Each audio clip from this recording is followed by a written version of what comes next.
Dorsal ventral axis formation में ही एक experiment किया गया था। उस एक्सपेरिमेंट का नाम है जर्म लाइन काइमेरास। उस एक्सपेरिमेंट का नाम है जर्म लाइन काइमेरास। और जर्म लाइन को आप क्या सेंस समझते हैं? जर्म लाइन का मतलब कि जो गैमीट्स के फॉर्मेशन में इन्वॉल्व हो सेल्स, उनको जर्म लाइन बोलेंगे। काइमेरास का मतलब कि आप किन्हीं दो चीज़ों को मिक्स कर दें, उसको काइमेरास बोलते हैं। वो कोई भी चीज़ हो सकती है, दो चीज़ को मिक्सिंग करके और उसका पैटर्न कुछ वैसा ही मिक्सिंग वाला दिखे तो उसको हम लोग काइमेरास बोलते हैं। तो एक एक्सपेरिमेंट किया गया था जर्म लाइन काइमेरास, जिसमें दो ड्रोसोफिला के एम्ब्रियोज के बीच में इंटरचेंजिंग की गई थी। ठीक है, अब चलिए हम लोग वन बाय वन यहाँ पे समझ लेते हैं। दो जर्म लाइन काइमेरास सेल्स बनाए गए, जिसमें क्या किया गया कि एक वाइल्ड टाइप लिया गया और एक एम्ब्रियो लिया गया उस मदर होमोजाइगस से जिसके पास टॉर्पीडो का डेफिशिएंसी था, म्यूटेशन था टॉर्पीडो का। टॉर्पीडो कहाँ पाया जाता है? फॉलिकल सेल्स में टॉर्पीडो रिसेप्टर पाया जाता है। तो दो एम्ब्रियो लिए गए, एक वाइल्ड टाइप लिया गया और वाइल्ड टाइप में सारी चीज़ें एकदम प्रॉपर हैं, मतलब टॉर्पीडो भी सही है, गर्केन भी सही है, सब कुछ अच्छा है। ठीक है, और दूसरा एम्ब्रियो जो लिया गया वो एम्ब्रियो में टॉर्पीडो डेफिशिएंसी थी, मतलब टॉर्पीडो का म्यूटेशन था। दो एम्ब्रियो को लेके उनमें जर्म लाइन काइमेरास वाला एक्सपेरिमेंट किया गया। ये जर्म लाइन काइमेरास का एक्सपेरिमेंट है। ठीक है, इस एक्सपेरिमेंट में क्या किया गया है कि embryo from wild type mother, एक वाइल्ड टाइप मदर है, मदर एकदम नॉर्मल है, उसका एम्ब्रियो लिया गया है। ठीक है, तो ये क्या हो गया? Embryo from wild type mother. और आपको पता है कि जो एम्ब्रियो होता है, जब हमने आपको सुपरफिशियल क्लीवेज बताया था, जब हम पूरा सिनकाइशल वाला फॉर्मेशन बता रहे थे, तो वहाँ पे हमने बताया था कि कुछ जर्म सेल्स होती है। गस्टुलेशन के प्रोसेस में हमने बताया था कि 15 जर्म सेल्स पोल सेल्स बोलते हैं, क्योंकि वो पोल यहाँ पे पाई जाती है वन पोल पे, तो उनको पोल सेल्स बोलते हैं, जो कि एक्चुअली में जर्म सेल्स प्रिकर्सर होती हैं। जर्म सेल्स प्रिकर्सर का मतलब कि ये आने वाले एम्ब्रियो, मतलब आने वाली जनरेशन में पार्टिसिपेट करेंगी। जर्म सेल्स प्रिकर्सर, नाम से ही समझिए, जर्म सेल्स प्रिकर्सर पार्टिसिपेट करेंगी जर्म सेल्स में। और जर्म सेल्स क्या होते हैं? ऊसाइट, अगर हम लोग फीमेल की बात करें तो ऊसाइट में ये सेल्स रोल प्ले करेंगी। तो एक एम्ब्रियो लिया गया वाइल्ड टाइप मदर से, embryo from wild type mother, wild type mother से एम्ब्रियो लिए गए, उसमें पोल सेल्स हैं जो कि जर्म सेल्स प्रिकर्सर सेल्स का रोल आगे प्ले करेंगी। दूसरा एम्ब्रियो क्या लिया गया? दूसरा एक ऐसा एम्ब्रियो लिया गया है उस मदर से जिस मदर के पास टॉर्पीडो जीन डेफिशिएंट है, जिस मदर के पास टॉर्पीडो जीन डेफिशिएंट है। टॉर्पीडो जीन डेफिशिएंट मदर, ऐसी एम्ब्रियो ऐसी मदर से लिया गया जिसके पास टॉर्पीडो डेफिशिएंट है। ठीक है, इतना समझ में आया? इसके भी पोल सेल्स हैं। ठीक, अब क्या किया गया? इसके बाद इन दोनों पोल सेल्स को, ये पोल सेल्स को और ये पोल सेल्स को क्या किया गया? स्विच कर दिया गया। स्विच करने का मतलब इंटरचेंजिंग कर दिया गया। कैसा इंटरचेंजिंग? जो एम्ब्रियो वाइल्ड टाइप मदर से आ रहा था उसकी पोल सेल्स को एक ऐसे एम्ब्रियो में रखा गया जिसमें टॉर्पीडो डेफिशिएंट मदर से जो एम्ब्रियो आ रहा था, जो टॉर्पीडो डेफिशिएंट मदर से एम्ब्रियो आ रहा था, उसमें पोल सेल्स को रखा गया नॉर्मल पोल सेल्स को, क्योंकि ये क्या है? नॉर्मल एम्ब्रियो था, वाइल्ड टाइप एम्ब्रियो था। उस एम्ब्रियो के पोल सेल्स को टॉर्पीडो डेफिशिएंट एम्ब्रियो में रखा गया। और दूसरे वाले केस में क्या किया गया कि जो टॉर्पीडो डेफिशिएंट पोल सेल्स थी वो इसमें रखी गई, किसमें? वाइल्ड टाइप एम्ब्रियो में रख दी गई। अब इसके बाद अब क्या हो रहा है? ये है एम्ब्रियो। एम्ब्रियो आगे चल के ड्रोसोफिला का डेवलपमेंट करेगा। अब इसमें होता क्या है कि जब ड्रोसोफिला की डेवलपमेंट होती है तो ड्रोसोफिला की डेवलपमेंट में क्या देखा गया कि टॉर्पीडो डेफिशिएंट जर्म सेल्स इन वाइल्ड टाइप फीमेल, क्योंकि ये पूरा का पूरा एम्ब्रियो क्या था? वाइल्ड टाइप फीमेल से आया था। और जब वाइल्ड टाइप फीमेल से एम्ब्रियो आया था तो वो वाइल्ड टाइप ही एम्ब्रियो होगा, एम्ब्रियो तो वाइल्ड टाइप होगा, लेकिन ये पोल सेल्स फ्यूचर जनरेशन में पार्टिसिपेट करती हैं। तो एम्ब्रियो जो ड्रोसोफिला बनाएगा वो तो नॉर्मल बनाएगा, एम्ब्रियो जो ड्रोसोफिला बना रहा है वो तो नॉर्मल बनाएगा, लेकिन इसकी पोल सेल्स तो फ्यूचर जनरेशन में पार्टिसिपेट कर रही और पोल सेल्स डेफिशिएंट थी, टॉर्पीडो डेफिशिएंट जीन उनमें था। तो कहने का मतलब ये है कि टॉर्पीडो डेफिशिएंट जर्म सेल्स इन वाइल्ड टाइप फीमेल, जब ये एम्ब्रियो डेवलप करता है तो वाइल्ड टाइप फीमेल तो बनती है, लेकिन इनके जो oocyte होते हैं, oocyte बनेंगे जो फ्यूचर जनरेशन के लिए, उनमें क्या डेफिशिएंसी होगी? उनमें टॉर्पीडो डेफिशिएंसी होगी। समझ में आ गई बात? तो ऐसे केस में क्या हो जाएगा कि अगर ये एक्सपेरिमेंट किया जाता है तो इस केस में नॉर्मल डोर्सल वेंट्रल एक्सिस का फॉर्मेशन तो होगा, ठीक है, क्योंकि ये एम्ब्रियो तो नॉर्मल थी, ये तो बन चुका है, जिसको बनना था ये बन चुका है, लेकिन इसमें जो पोल सेल्स हैं जो कि फ्यूचर जनरेशन में पार्टिसिपेट करने वाली हैं उनमें डिफेक्ट आएगा। तो इनके जो एग होंगे वो कैसे होंगे, टॉर्पीडो डेफिशिएंट oocyte इन वाइल्ड टाइप फॉलिकल्स। समझ में आई बात? वाइल्ड टाइप फॉलिकल्स, फॉलिकल्स किससे मिलते हैं, फॉलिकल्स मिलते हैं ड्रोसोफिला से, ड्रोसोफिला की ओवरी से। तो जो ओवरी होगी वो क्या होगी, टॉर्पीडो डेफिशिएंट oocyte इन वाइल्ड टाइप फॉलिकल्स। फॉलिकल्स जो इससे एम्ब्रियो से मिल रहे हैं वो तो नॉर्मल हैं, लेकिन टॉर्पीडो जो इसके अंदर जो सॉरी oocyte पाया जा रहा है। अब दूसरे केस में देखिए, दूसरे केस में क्या हो रहा है, दूसरे केस में जो एम्ब्रियो था, एम्ब्रियो जो मदर डेफिशिएंट, मदर के पास क्या डेफिशिएंसी थी, टॉर्पीडो जीन की, मदर के पास टॉर्पीडो जीन की डेफिशिएंसी थी, और उसमें जो पोल सेल्स थी वो नॉर्मल रखी गई हैं, क्योंकि ये पोल सेल्स कौन सी है, नॉर्मल। उनकी नॉर्मल एम्ब्रियो की पोल सेल्स को टॉर्पीडो डेफिशिएंट एम्ब्रियो के में रखा गया। तो क्या होगा, क्योंकि ये टॉर्पीडो डेफिशिएंट एम्ब्रियो है, और जब टॉर्पीडो डेफिशिएंट एम्ब्रियो होगा तो टॉर्पीडो रिसेप्टर नहीं होगा, जब टॉर्पीडो रिसेप्टर नहीं होगा तो गर्किन बाइंड नहीं करेगा, जब गर्किन बाइंड नहीं करेगा तो डॉर्सलाइजेशन उस ड्रोसोफिला का नहीं होगा। तो ये वाला जो ड्रोसोफिला बनेगा इसमें नो डोर्सल वेंट्रल एक्सिस, मतलब कि पूरी की पूरी सेल्स क्या हो जाएंगी, वेंट्रलाइज हो जाएंगी, क्योंकि यहाँ पे एम्ब्रियो क्या है, टॉर्पीडो डेफिशिएंट। लेकिन जो पोल सेल्स आई हैं वो कहाँ से आई हैं, नॉर्मल से आई हैं, जो कि फ्यूचर इवेंट में पार्टिसिपेट करने वाली हैं।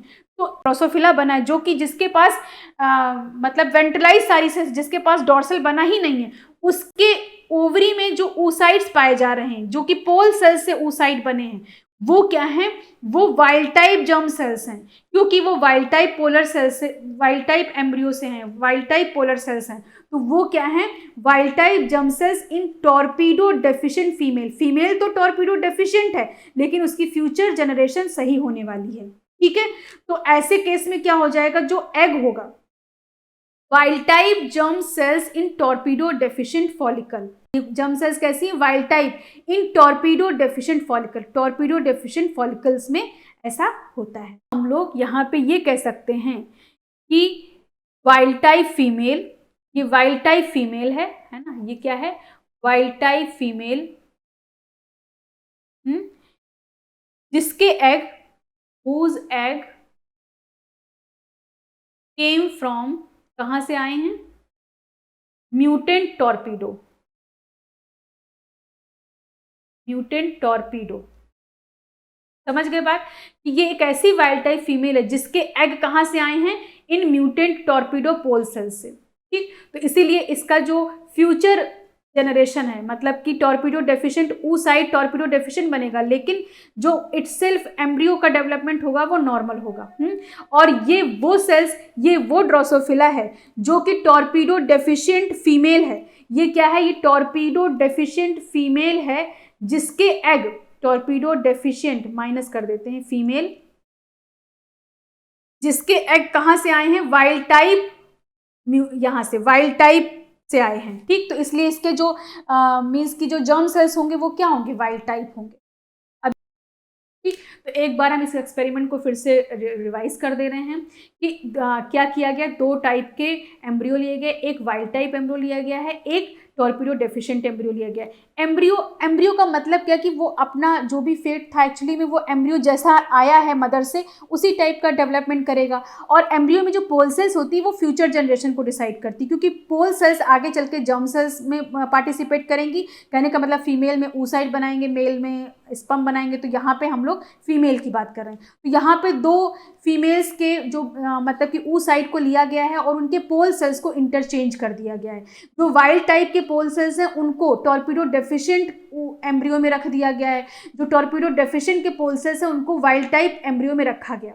तो पहले वाले केस में क्या होता है, क्योंकि वाइल्ड टाइप एम्ब्रियो है तो ये वाइल्ड टाइप ड्रोसोफिला बनाएगा, मतलब कि नॉर्मल डोर्सल वेंट्रल एक्सिस की फॉर्मेशन होगी। लेकिन जो इसकी फ्यूचर जनरेशन होगी, जो इसके oocyte बनने वाले हैं, वो कैसे होंगे, वो होंगे टॉर्पीडो डेफिशिएंट। क्यों होंगे, क्योंकि ये टॉर्पीडो डेफिशिएंट मदर सेल्स से आए हैं, पोल सेल्स, तो इनमें डेफिशिएंसी, इसलिए यहाँ पे ऐसा हो गया। इस वाले केस में क्या है, इस वाले केस में पोल सेल्स नॉर्मल है लेकिन जो एम्ब्रियो है वो डेफिशिएंट है। जब इनका इंटरचेंज किया गया है तो यहाँ हो जाएगा, सही हो जाएगा, क्योंकि पोल सेल्स नॉर्मल या वाइल्ड टाइप एम्ब्रियो से आए हैं। लेकिन जो ड्रोसोफिला है वो प्रॉपर उसका डॉर्सलाइजेशन वेंट्रलाइजेशन नहीं होगा, सारी की सारी सेल्स क्या हो जाएंगी, वेंट्रलाइज हो जाएंगी, क्योंकि टॉर्पीडो डेफिशिएंट। और जब टॉर्पीडो डेफिशिएंट है तो गर्किन से बाइंड नहीं करेगा, डॉर्सलाइजेशन नहीं होगा, तो पूरा का पूरा एम्ब्रियो क्या हो जाएगा, वेंट्रलाइज। तो ड्रोसोफिला तो वेंट्रलाइज होगी लेकिन उसके oocyte क्या होंगे, नॉर्मल होंगे।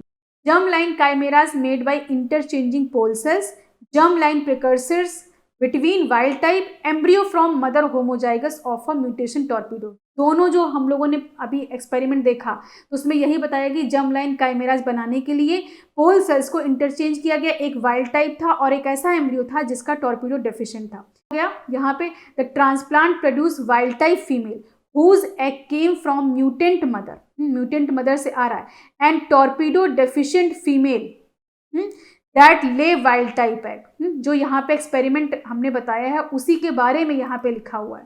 Torpedo deficient egg produce normal embryo. जो टॉर्पीडो डेफिशिएंट एग होते हैं वो नॉर्मल एम्ब्रियो को प्रोड्यूस करेंगे when they develop in wild type ovary, जब वाइल्ड टाइप ओवरी में डेवलप होंगे। मीन्स कि torpedo deficient egg normal embryo produce करेंगे अगर ये कहाँ होंगे, वाइल्ड टाइप ओवरी में। Wild type egg produce वेंट्रलाइज embryo when they develop in mutant mother ovary. जितनी बातें यहाँ पे बताई हैं वही बातें यहाँ पे लिखी हुई हैं, ठीक है। तो इसलिए आप लोग को ये ध्यान रखना है, maternal deficiency of either gurken और torpedo gene cause ventralisation of embryo. However gurken is active only in oocyte while torpedo is active only in follicle cells. The fact was revealed by experiment with germline cells। तो पूरा का पूरा इस experiment से ये समझ में आया कि गर्किन और टॉर्पीडो जीन बहुत इंपॉर्टेंट हैं, ठीक है। अगर इनकी डेफिशिएंसी हो जाएगी तो एम्ब्रियो वेंट्रलाइज हो जाएगा। और ये भी समझने वाली बात है कि गर्किन तो oocyte में पाया जाता है, तो गर्किन में अगर कोई प्रॉब्लम होती है तो वो फ्यूचर जनरेशन को अफेक्ट करेगा, ठीक। लेकिन अगर टॉर्पीडो में कोई डेफिशिएंसी होती है तो टॉर्पीडो क्या है, वो तो फॉलिकल सेल्स में पाया जाता है, ठीक। तो इस एक्सपेरिमेंट से यही बातें बताई गई। अब कुछ जैसे केसेस हैं, एक म्यूटेंट केस या कंडीशन एक ऐसे है कि mutation of gurken gene in mother. अगर गर्किन जीन का म्यूटेशन मदर में हो जाता है, ठीक है, यहाँ पे क्या दिखा है, mutation of gurken gene in mother so that oocyte cause ventralisation of both embryo and its surrounding follicle cells. क्योंकि गर्किन जीन में म्यूटेशन हो रहा है तो गर्किन जीन में अगर म्यूटेशन होगा तो एम्ब्रियो भी डॉर्सलाइज नहीं हो पाएगा, क्योंकि गर्किन जीन आगे चल के कहाँ पे, गर्किन जीन कौन सिंथेसाइज कर रहा है, oocyte सिंथेसाइज कर रहा है। तो जो फ्यूचर के जनरेशन है उसमें भी प्रॉब्लम होगा, ठीक है।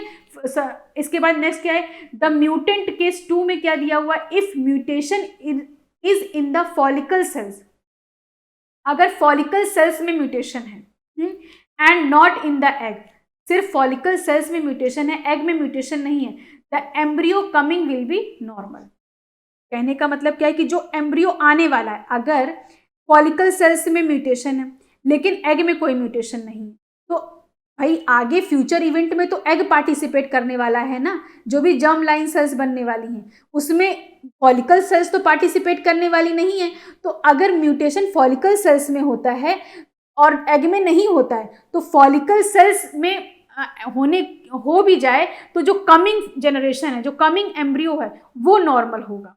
भले ही मतलब प्रेजेंट में एम्ब्रियो नहीं सही बनेगा लेकिन जो फ्यूचर जनरेशन है वो सही होगी, क्योंकि यहाँ पे क्या है कि एग नॉर्मल है लेकिन फॉलिकल सेल्स में भले ही डेफिशिएंसी हो। यही चीजें आपको ध्यान से समझनी है।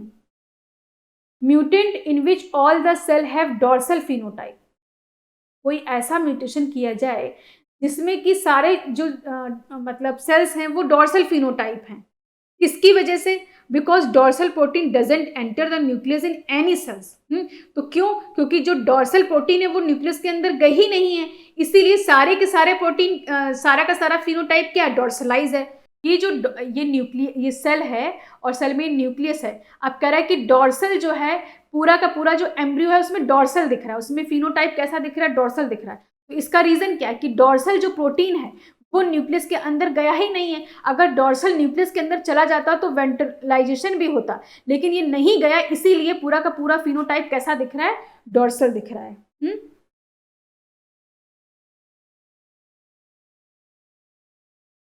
Mutant in which all cells have dorsal phenotype, सारे के सारे में डॉर्सल फिनोटाइप दिख रहा है, क्योंकि डॉर्सल प्रोटीन न्यूक्लियस के अंदर नहीं गया है, इसलिए वेंट्रलाइजेशन नहीं हो पाया है।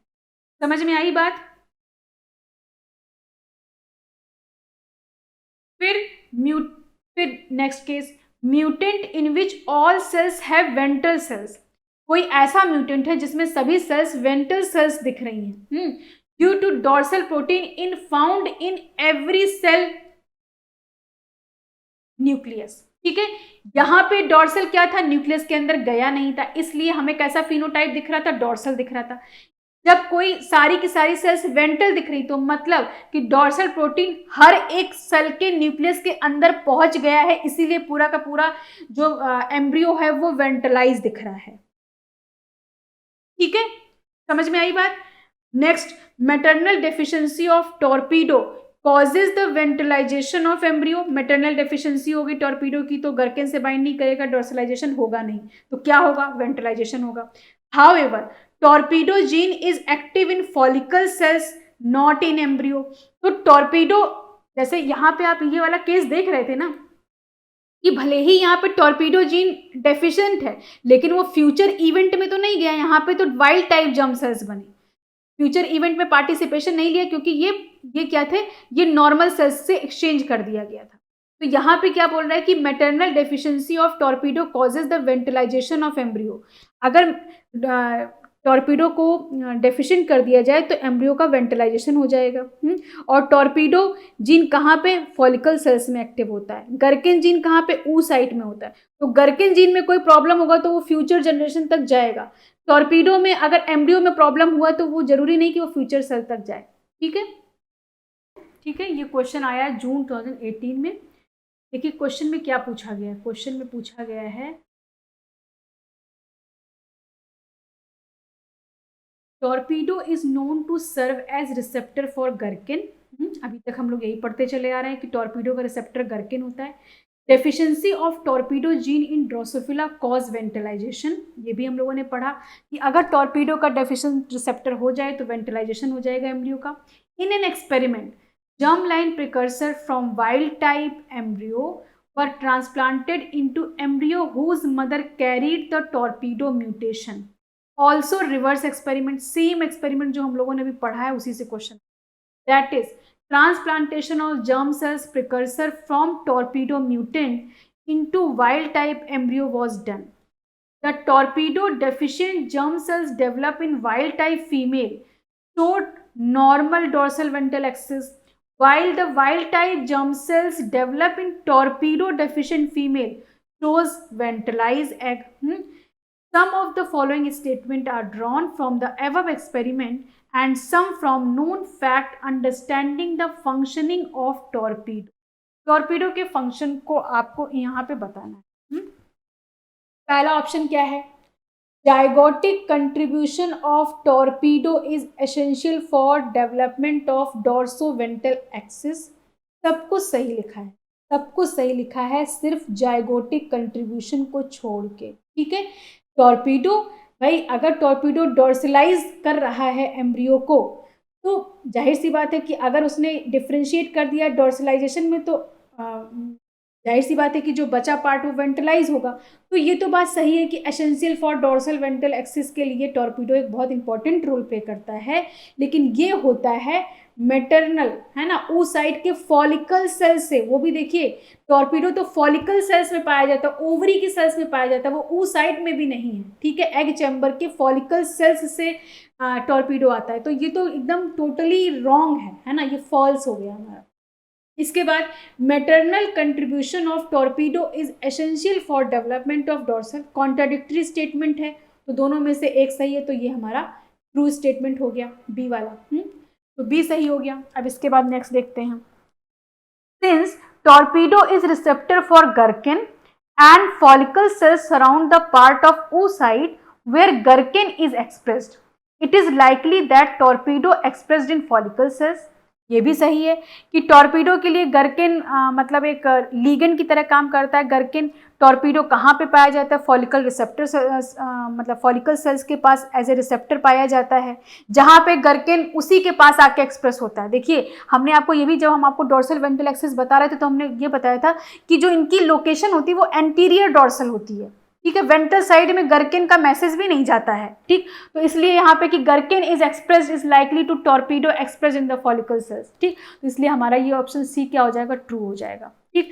इसके बाद D, gurken signalling initially डोर्सलाइज the follicle cells which in turn send signal to organise dorsal ventral polarity oocyte। तो ये वाला क्या हो जाएगा कि जो डोर्सल मतलब गर्किन सिग्नलिंग है वो डोर्सलाइज करती है फॉलिकल सेल्स को, बिल्कुल सही है। Which in turn send signal to organise the dorsal ventral polarity oocyte। भाई पाइप की सिंथेसिस उन जीन्स को एक्टिवेट कर देती है जो जीन्स डोर्सलाइजेशन के लिए पार्टिसिपेट करते हैं। तो अगर पाइप की सिंथेसिस नहीं होती है तो वो क्या करते हैं जीन, मतलब वहाँ पे डोर्सलाइजेशन हो जाता है। तो पाइप की सिंथेसिस को इनहिबिट करने के लिए भी तो कुछ जीन होते होंगे। तो ये यहाँ पे यही बात कर रहा है कि फिर ऐसी चीज़ें वो कर देता है कि जिससे कि डोर्सल और वेंट्रल पोलरिटी oocyte में जनरेट हो जाती है। तो हमारा ये स्टेटमेंट भी ट्रू हो गया। अभी तक 3 मिल गए, और वैसे तो 3 ही ऑप्शन है, फिर भी हम लोग ई को भी देख लेते कैसे इसको एलिमिनेट करेंगे। Gurken signalling initially डोर्सलाइज the nerve cells, तो पहले ही गलत हो गया कि gurken signalling initially डोर्सलाइज the nerve cells, तो नर्व सेल्स की तो कहीं बात ही नहीं है, तो इसलिए तो ये ऑप्शन हमारा वैसे ही फॉल्स हो गया। तो इसके अकॉर्डिंग हमारा ऑप्शन क्या हो गया? इसके अकॉर्डिंग हमारा ऑप्शन हो गया बी, सी एंड डी, ठीक है। Torpedo is a transmembrane receptor on follicle cells that bind to Gherkin protein located in the presumptive dorsal surface of the oocyte and inhibit a cascade leading to nuclear dorsalization of dorsal protein. In an experiment, Drosophila germline chimeras were made by interchanging pole cells germline precursor between wild type embryo and embryo from mother homozygous for a mutation of torpedo genes. These transplant produce, क्या produce करते हैं? 2 statement दिए गए। Wild type female whose egg came from mutant mother, एक wild type female produce होती है और उसके एग कहाँ से आए हैं? म्यूटेंट मदर से, जो कि हम लोगों ने यहाँ पे पहला वाला देखा था कि वाइल्ड टाइप फीमेल बन रही जिसके म्यूटेंट, ये टॉर्पीडो म्यूटेंट या डेफिशिएंट जर्मलाइन सेल्स, ये बात बोली गई। इसके बाद दूसरा क्या है? Torpedo deficient female whose egg came from wild type mother। Torpedo deficient female थी और उसके एग कहाँ से आ रहे थे? Wild type. तो ये मतलब इन्होंने पूरा एक्सपेरिमेंट ही यहाँ पे लिख दिया है कि 2 ऐसा एक्सपेरिमेंट किया गया जिसमें 2 एम्ब्रियो लिए गए हैं और एक फीमेल ऐसी है मतलब वाइल्ड टाइप फीमेल है जिसके एग कहाँ से आए? म्यूटेंट मदर से आए हैं। दूसरा क्या लिया गया कि टॉर्पीडो डेफिशिएंट फीमेल है, उसके एग कहाँ से आए? वाइल्ड टाइप मदर से आए हैं। The possible outcome of this experiment can be, अब हमें इसके पॉसिबल आउटकम बताने। Torpedo deficient egg develop in wild type ovary induce normal embryo. पहले वाले ऑप्शन में क्या कहा गया है कि torpedo deficient egg develop in wild type ovary induce normal embryo. ये क्या है? ये हमारा टॉर्पीडो डेफिशिएंट एग कहाँ पे डेवलप हो रहे हैं? ये हमारी ये वाली जो आप देख पा रहे हैं, ये नॉर्मल ड्रोसोफिला है। तो नॉर्मल ड्रोसोफिला में क्या हो रहा है, टॉर्पीडो डेफिशिएंट एग डेवलप हो रहे इन वाइल्ड टाइप ओवरी। तो यही तो हुआ था यहाँ पे। तो ये पहला वाला केस का सेंटेंस यहाँ पे लिखा है, तो इसका मतलब क्या हो गया, ये ट्रू हो गया। ठीक, कि torpedo deficient egg develop in wild type ovary induce normal embryo. भले ही टॉर्पीडो डेफिशिएंट एग हैं, लेकिन अगर वो नॉर्मल एम्ब्रियो है, ओवरी है, ओवरी मतलब कि जो ये ड्रोसोफिला इसकी ओवरी में ये एग मतलब हो रहे हैं, डेवलप हो रहे हैं, तो एम्ब्रियो तो नॉर्मल थी ना, इस केस में एम्ब्रियो तो नॉर्मल थी, है ना। तो इसलिए जो पहला वाला हमारा केस है वो सही है। इसके बाद अगर हम लोग दूसरे वाले केस में क्या देख रहे हैं, दूसरे में wild type egg develop in torpedo deficient ovary produce वेंट्रलाइज embryo. Wild type egg, ये जो वाइल्ड टाइप एग थे, ये जब इस वाले में रखे गए थे, इसमें रखे गए, तो क्या हो रहा था कि पूरा का पूरा ये जो एम्ब्रियो था वो वेंट्रलाइज हो गया था। तो ये भी हमारा सही हो गया।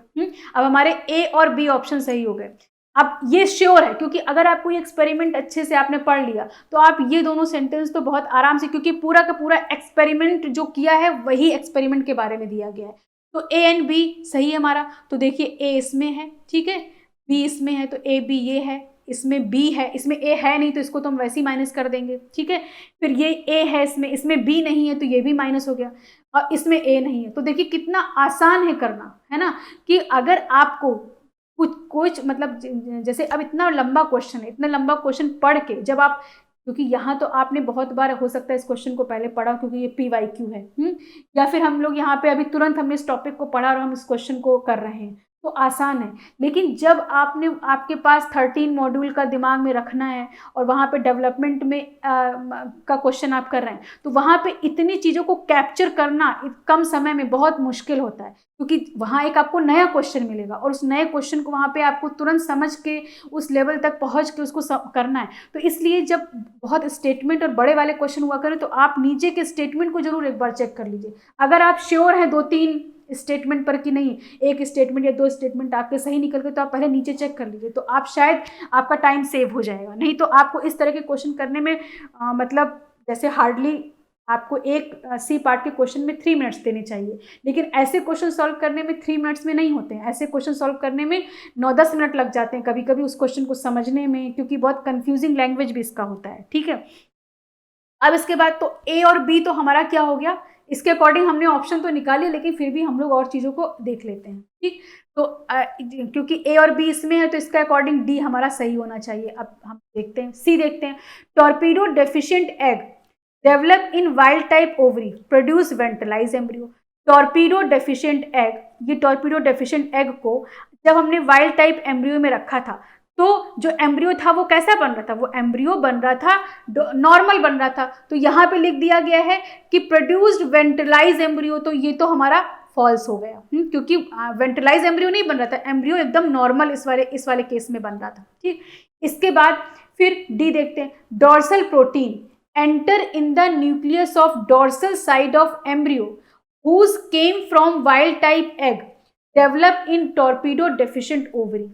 अब देखिए कि डॉर्सल प्रोटीन का काम क्या था, जब डॉर्सल प्रोटीन एंटर करती है न्यूक्लियस के अंदर तो वेंट्रलाइजेशन होता है। तो dorsal protein enter in nucleus of dorsal side के में एंट्री कर लेती है एम्ब्रियो में, whose egg came from wild type egg developed in torpedo deficient ovary. अब जैसे यहाँ पे क्या है, यहाँ पे डॉर्सल प्रोटीन की बात तो की गई है, लेकिन इस एक्सपेरिमेंट से लिंक करके की गई है। नॉर्मली अगर आप नॉर्मल इस चीज को देखेंगे तो आप कंफ्यूज हो जाएंगे कि नॉर्मल डॉर्सल क्या करता है, लेकिन यहाँ पे इस एक्सपेरिमेंट को लिंक करते हुए डॉर्सल प्रोटीन की बात कही गई है। क्या कहा गया है कि dorsal protein enter in the nucleus of dorsal side. मान लीजिए ये ड्रोसोफिला का ये डॉर्सल साइड है, डॉर्सल साइड में सारे के सारे जो डॉर्सल प्रोटीन है वो कहाँ, न्यूक्लियस के अंदर एंटर कर जाते हैं। जब न्यूक्लियस के अंदर एंटर करते हैं तो क्या होता है कि वेंट्रलाइजेशन होता है। तो इन्होंने क्या बोला कि dorsal protein enter the nuclei of dorsal side of embryo which came from wild type egg, जो कि कहाँ से आ रहे हैं, वाइल्ड टाइप एग से, develop in torpedo deficient ovary, torpedo deficient ovary में डेवलप कर रहे हैं। तो ये बात आपको समझ में आई अभी। क्योंकि इसको, इस स्टेटमेंट को, ये स्टेटमेंट करेक्ट स्टेटमेंट हमारा है, क्योंकि यहाँ पे इसको एक्सपेरिमेंट को लिंक करते हुए डॉर्सल प्रोटीन की बात कही जा रही है कि डॉर्सल एम्ब्रियो, जो डॉर्सलाइजेशन एम्ब्रियो का हो रहा है, वहाँ पे डॉर्सल प्रोटीन न्यूक्लियस के अंदर एंटर की है उस एग में जहाँ पे वाइल्ड टाइप एग डेवलप हुआ है टॉर्पीडो डेफिशिएंट ओवरी में। टॉर्पीडो डेफिशिएंट ओवरी में वाइल्ड टाइप एग ये डेवलप हो रहा है और यहाँ पे क्या हो रहा है, वेंटिलाइजेशन हो रहा है। तो वेंटिलाइजेशन होने का मतलब कि जो डॉर्सल साइड भी है वहाँ पे सारे के सारे डॉर्सल प्रोटीन कहाँ जा रहे हैं, न्यूक्लियस के अंदर चले जा रहे हैं, तो इसीलिए वो साइड भी वेंटिलाइज हो गई है। समझ में आई बात आपको?